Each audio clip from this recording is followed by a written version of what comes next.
প্রথমে লবণটা দিলে কী হয় পেঁয়াজে, এবার টমেটোর সঙ্গে এই পেঁয়াজটা খুব সুন্দর ভালোভাবে গলে যায়। দিয়ে দেবো হলুদ, লঙ্কা, ধনে, জিরে। আমি এখানে সব কিছু ছোটো চামচে 1 চামচ করে নিয়েছি, আপনারা আপনাদের হিসাবে মশলাটা দেবেন।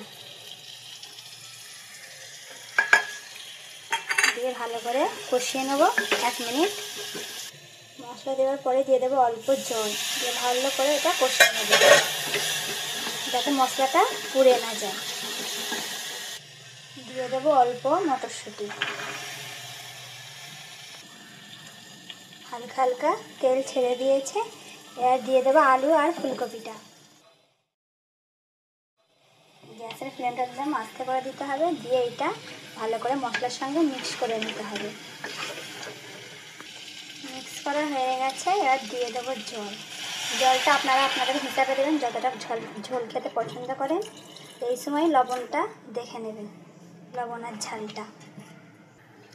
আমি এখানে 2 গ্লাস জল দিয়েছি। এবার দিয়ে দেবো অল্প ধনেপাতা কুচি, দিয়ে ব্যাস ঢাকনা বন্ধ করে একটা সিটি দিয়ে নেব। রান্না হয়ে গেছে। আমি মাছটা আর একবার তরকারিতে দিয়ে ফুটিয়ে নিয়েছিলাম, ওইটার ভিডিও করে নিয়ে আপনারা এইভাবে ফুটিয়ে নেবেন। তো দেখুন আমি বেশি খুব একটা তেলও দিইনি, এইভাবে অল্প মশলা দিয়ে রান্নাটা করেছি। আপনারা এইভাবে আবার বাড়িতে অবশ্যই রান্না করে খেয়ে দেখবেন, খেতে কিন্তু খুবই দারুণ লাগে।